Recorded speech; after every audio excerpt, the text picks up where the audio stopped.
ሰላም ጤና ይስጥልኝ ውድ የትዝታ ስፖርት የዩቲዩብ ቻናል ተከታታዮቻችን እንደምን አላችሁልን?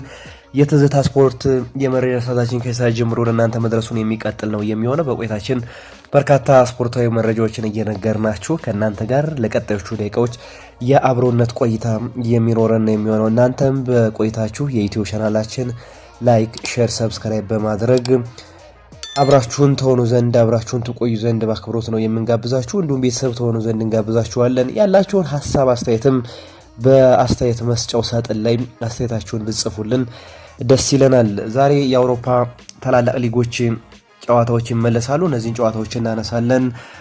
ስካይ ስፖርት የምንጊዜውም የአውሮፓ ምርጡ ተጫዋች በማለት ክርስቲያኖ ሮናልዶን መርጦታል። ትልቁ ተጫዋች ብሎ መርጦታል። ይህንን ጉዳይ እናነሳለን። ፊፋ እስራኤልን እንደማያግድ አስታውቋል። እንዲሁም ደግሞ ቪሰንት ካምፓኒና ባየር ሙኒክ አዲስ ታሪክ ለመጻፍ ዛሬ ፍራንክፈርትን የሚገጥሙበት ጨዋታ ይጠበቃል። 10ኛ ተከታታይ ድላቸውን ለማሳካት ነው ወደ ሜዳ የሚገቡት። ይህንን ካሳኩ በአውሮፓ የመጀመሪያው ክለብ ነው የሚሆነው።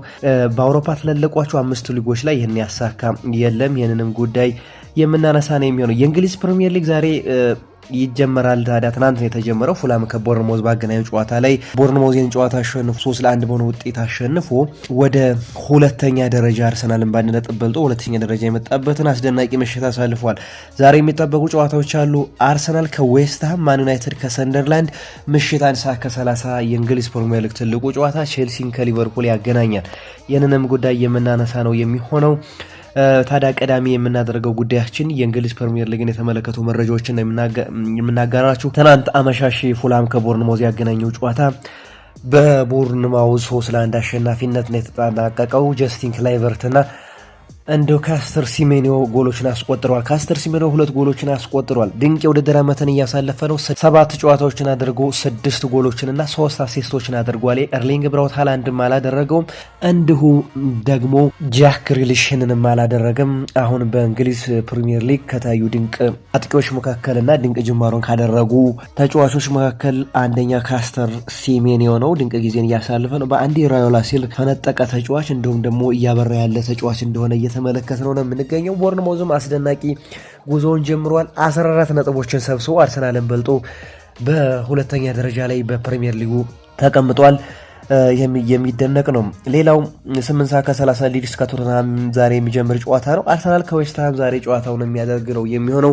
አርሰናል ይህንን ጨዋታ የግድ ማሸነፍ ይኖርበታል። ምክንያቱም ሊቨርፑል ከቼልሲ የሚያደርገው ጨዋታ ቼልሲ ከሊቨርፑል ጋር በሚያደርገው ጨዋታ ነጥብ የሚጥል ከሆነ አርሰናል ሊጉን የመምራት እድል ይኖረዋል ማለት ነው። ቼልሲ ምክንያቱም ለሰዓታቶችን ቢሆን መምራት የሚችልበት እድል ይኖራል። 11 ሰዓት ነው ይሄኛው ጨዋታ የሚደረገው። ይህን ጨዋታ በእጅጉ የሚጠበቅ ነው። ዌስትሃም ከዚህ በፊት አርሰናልን ከዋንጫ እንዳደናቀፈ እናስታውሳለን፣ ባለፉት 2 ዓመታት ማለት ነው። ዛሬም ታዲያ ጠንካራ ተፎካካሪ እንደሚሆን ይጠበቃል። ለንደን ደርቢ ነው። ይህም ጨዋታ በእጅጉ የሚጠበቅ ነው። ሚኬል አርቴታ ምን አይነት አሰላለፍ ይዞ ይገባሉ? ዛሬስ ምን አይነት ቴክኒክን ተጠቅሞ ከዌስትሃም 3 ነጥብ ይወስዳሉ የሚለው የሚጠበቅ ነው። በእርግጥ ዌስትሃም ዘንድሮ ከተንኮታኮቱ ክለቦች መካከል አንደኛው ነው። አጀማመራቸው ጥሩ ያላይደለ ክለብ ነው ቶተንሃም እና ዌስትሃም እና በዚህ የተነሳ ምናልባት ዌስትሃም ዛሬ ለአርሰናል ቀላል ተጋጣሚ ሊሆን ይችላል እየተባለ ነው የሚገኘው ካለው ወቅታዊ ብቃት አንጻር ማለት ነው።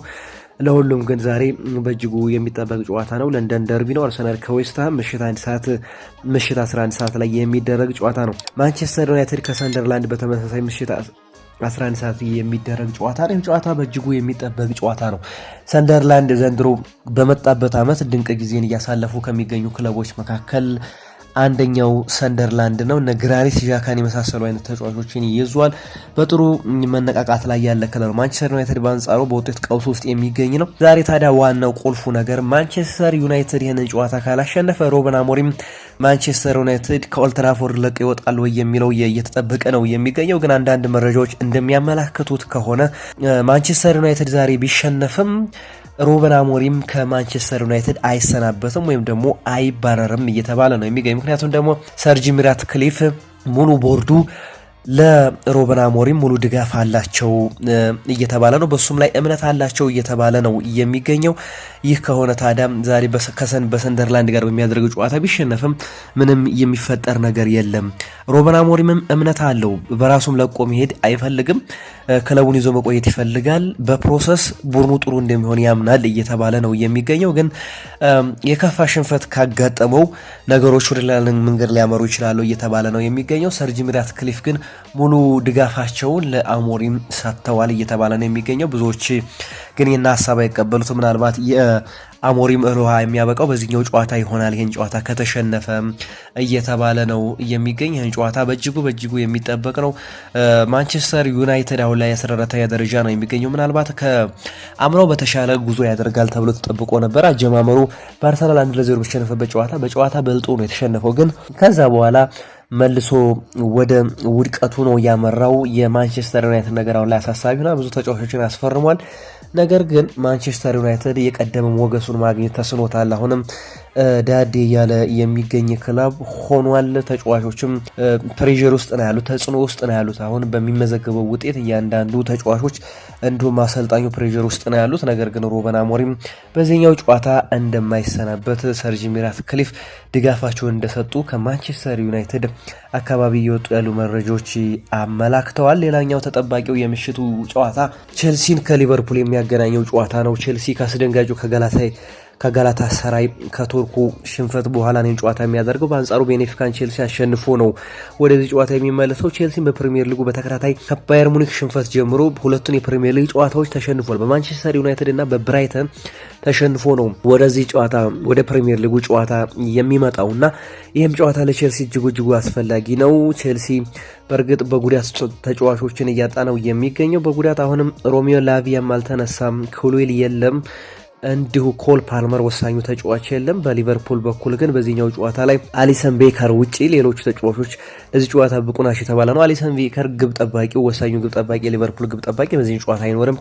ለ6 ሳምንታት ከሜዳ እንደሚርቅ ነው የተነገረው። በዚህም ጨዋታ ታዲያ ማማርዳሽቪሊ ይህንን ተክቶ አሊሰን ቤከርን ተክቶ ወደ ሜዳ ይገባል ተብሎ ነው የሚጠበቀው። የጨዋታ በእጅጉ የሚጠበቅ ነው። ሊቨርፑልም ሳይጠበቅ በክሪስታል ፓላስ ተሸንፎ ነው የመጣው። ሊቨርፑል ታዲያ ወዴት እያመራ ነው የሚለው ነገር አሁን አሳሳቢ ሆኗል። ይህን ጨዋታ የሚሸነፍ ከሆነ የሊቨርፑልም ነገር አሳሳቢ ነው የሚሆነው። በርካታ ተጫዋቾችን ያስፈረመ ክለብ ነው ሊቨርፑል። አሌክሳንደር አይዛክን ጨምሮ ሁጎ ኢኪቲኬን፣ ፍሎሪያን ዊርትዝ ብንጠራ እነዚህን ተጫዋቾች ጀርመን ፍሬምፖንግንም እንደዚሁ በርካታ ተጫዋቾችን ያስፈረመ ነው። በዚህም ምክንያት ታዲያ አሁን የሚመጣው ውጤት ሊቨርፑልን የሚመጥን አይሆንም። ዛሬ ታዲያ ከባድ ፉክክር ያደርጋል ተብሎ ነው የሚጠበቀው። የጨዋታ የማሸነፍ ግዴታ ውስጥ ሆነው ነው ሁለቱም ቡድኖች ወደ ሜዳ የሚገቡት። በቼልሲ በኩል አሁን ቀይ ካርድ እያሳሰቡ ነው። ቼልሲና ቀይ ካርድ ባለፈው 3 ጨዋታዎች ሊላቀቁ ያልቻሉ አንድ ሳንቲም ሁለት ገጽታ ሆነው የተመለከትናቸው ነው የምንገኘው። በተከላካይ ክፍሉ ሁለቱም ቡድኖች ችግር እንዳለባቸው ይታወቃል። ተከላካይ ክፍሉ እጅጉን ደካማ የሚባል ነው። በተለይ የቼልሲ የተከላካይ ክፍል የመከላከል ክፍል በእጅጉ የተዳከመ በእጅጉ የዋዠቀ የተከላካይ ክፍል እየተመለከት ነው። በሊቨርፑል በኩል በተመሳሳይ ቨርጂል ቫንዳይክ እና ኮናቴ አሁንም ጥሩ ብቃታቸው ላይ ይገኛሉ ተብሎ አይታመንም። አሁንም ተከላካይ ያስፈልጋቸው ነበር። ነገር ግን ተከላካይ ያስፈልጓቸውም የፊት መስመሩን የበለጠ ያጠናከሩት አሁኑ የተከላካይ ክፍሉ መዳከም በበለጠ በእጅጉ ዋጋ እያስከፈላቸው ነው የሚገኘው። የጨዋታ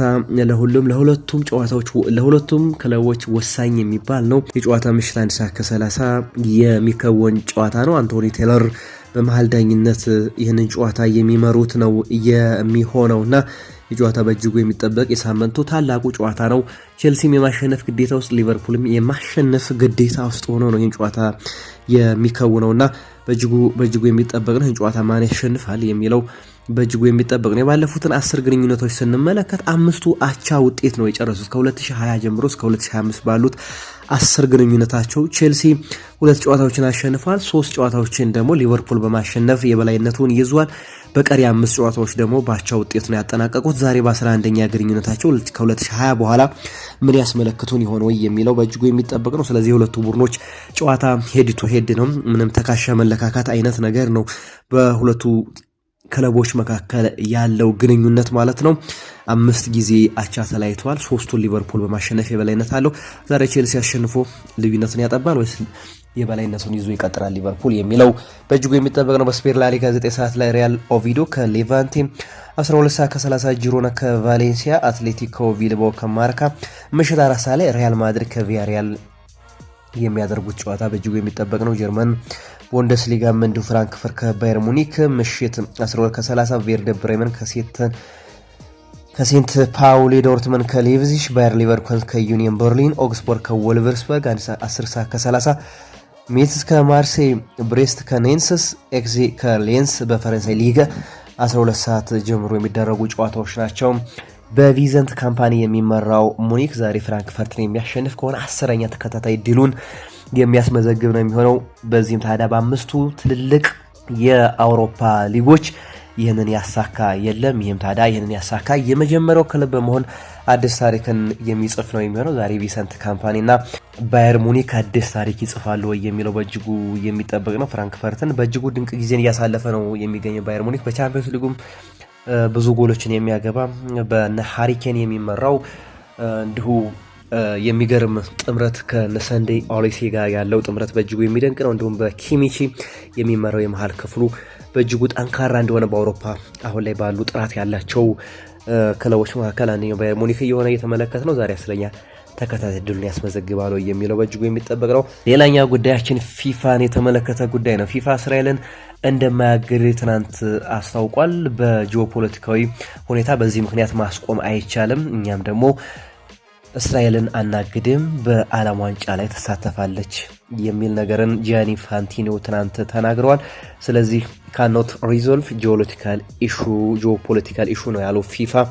እኛ ማስቆም አንችልም፣ እንደዚህ አይነት ውሳኔዎችን በመወሰን ጂኦፖለቲካዊ ቀውሶችን ማስቆም አንችልም የሚል ሀሳቡን ጂያኒ ኢንፋንቲኖ ተናግረዋል ማለት ነው። ምናልባት የአውሮፓ እግር ኳስ ማህበር በአባል ሀገራቶቹ ፊርማን እያሰባሰበ እንዲሁም ተጫዋቾችን ፊርማ እያሰባሰበ ነው የሚገኘው። በአውሮፓ እግር ኳስ ማህበር እስራኤል ከሁሉም ውድድሮች ለማገድ ጥረት እየተደረገ ነው ያለው። ምናልባት ጥረቱን ፍሬ እንደሚያፈራ ይጠበቃል። ሁሉም አባል ሀገራት ፈርመዋል ተብሏል።